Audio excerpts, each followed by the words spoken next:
எப்படி தான் மீன் குழம்பு வச்சாலும் டேஸ்ட்டே இல்லையா? ஒரே ஒரு முறை மட்டும் நம்ம வீட்ல இருக்கக்கூடிய ஒரு சில மசாலா பொருட்கள பயன்படுத்தி, இந்த மாரி அரைச்சு ஒரு தடவ செஞ்சு பாருங்க. செட்டிநாடு மீன் குழம்பு மாதிரியே இருக்கும். ரொம்ப ரொம்ப சுலபமா இருக்கும். வெல்கம் டு சல்காஸ் கிச்சன். வாங்க எப்படி செய்றதுன்னு பார்க்கலாம். இப்போ நம்ம செய்றதுக்காக கடாய் ஒண்ண ஹீட் பண்ணிட்டு 3 ஸ்பூன் வரைக்கும் ஆயில், 1/4 டீஸ்பூன் சோம்பு, ஜீரகம், அது கூடவே மிளகு, 2 கைப்பிடி அளவு சின்ன வெங்காயம் சேர்த்துக்கோங்க. 10 பற்கள் பூண்டு. இது எல்லாத்தையுமே மிதமான ஹீட்டில் வச்சு நல்லா வதக்கி விட்டுக்கோங்க. நல்லா வதங்கி வரணும். இந்த அளவுக்கு வதக்கி விட்டால் தான் அதோட டேஸ்ட் நமக்கு முழுமையாக கிடைக்கும். இது கூடவே 100 கிராம் அளவு தக்காளி எடுத்திருக்கேன். அதாவது பெரிய சைஸ் தக்காளியில் 2 தக்காளி எடுத்து அதையும் சேர்த்துக்கிட்டேன். இது நல்லா வதங்கணுங்கிறதுக்காக 1/4 டீஸ்பூன் அளவு உப்பு சேர்த்துட்டு இதை நல்லா இந்த மாதிரி வதக்கி விட்டுக்கோங்க. 4லேருந்து 5 டேபிள் ஸ்பூன் வரைக்கும் தேங்காய் துண்டுகள் எடுத்திருக்கேன். நீங்கள் தேங்காய் பூவாக இருந்தால் ஒரு 6 டேபிள் ஸ்பூன் வரைக்கும் எடுத்துக்கோங்க. நான் சொல்கிற அளவு 1 கிலோ மீனுக்கான அளவு தான். இப்போ இது எல்லாத்தையும் நல்லா இந்த மாதிரி மசிஞ்சு வர்ற வரைக்கும் வதக்கி விட்டுக்கோங்க. இது ஓரமாக ஆறட்டும். இப்போ நம்ம கழுவி சுத்தம் பண்ணி வச்சுருக்கக்கூடிய முரல் மீன் தான் எடுத்திருக்கேன். பச்சை முரல்னு சொல்லுவாங்க. நல்ல டேஸ்ட்டாக இருக்கும்.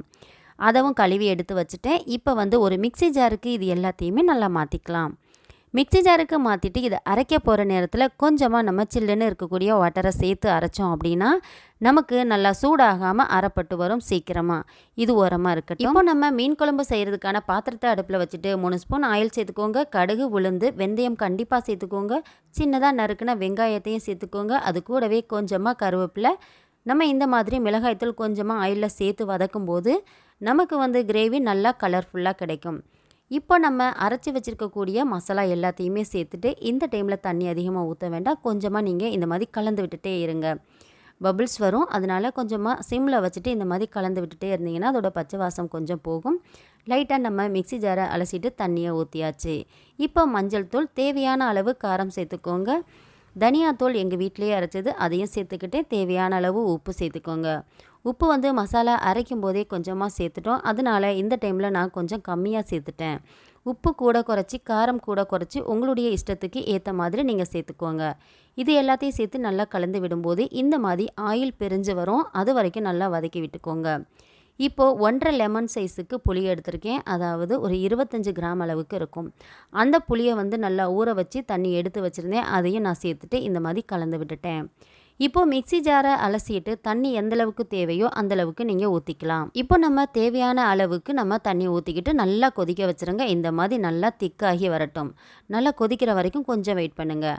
அடுத்ததாக நம்ம மீன் துண்டுகள் எல்லாத்தையுமே சேர்த்துடலாம். முக்கியமாக ஒரு டிப்ஸு, மீன் குழம்பு எப்போவுமே நம்ம சாப்பிட்றதுக்கு ஒரு 1 மணி நேரம் 2 மணி நேரத்துக்கு முன்னாடியே செஞ்சு வச்சுக்கோங்க.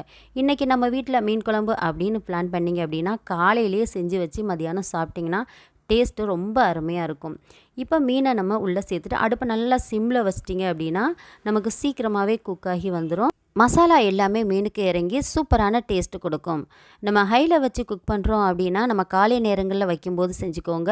இல்லை குயிக்காக சாப்பிடணும் அப்படின்னா நீங்கள் சிம்மில் வச்சு குக் பண்ணிங்கன்னா மசாலா எல்லாமே இறங்கி மீன் நல்ல டேஸ்ட் கொடுக்கும். இப்போ நமக்கு மீன் குழம்பு வச்சு 1 மணி நேரத்துக்கு அப்புறம் ஓப்பன் பண்ணுறேன். சூப்பராக நமக்கு செட் ஆகி வந்துருச்சு. இன்னும் கூட சூடாக தான் இருக்குது. இன்னும் ஒரு 1/2 மணி நேரம் விட்டால் கூட குழம்பு நமக்கு நல்ல டேஸ்ட்டை கொடுக்கும். சூப்பரான இந்த சுவையில் அரைச்சி வச்ச இந்த மீன் குழம்பை கண்டிப்பாக ட்ரை பண்ணி பாருங்கள். முரல் மீனில் தான் செய்யணுங்கிறது கிடையாது. எந்த மீனாக இருந்தாலும் ஒரு முறை இந்த பக்குவத்தில் ட்ரை பண்ணி பாருங்கள். நல்ல டேஸ்ட்டாக இருக்கும். இதே போல் ட்ரை பண்ணி பார்த்துட்டு எப்படி வந்துச்சுன்னு கமெண்ட் பண்ணுங்கள். பாய்.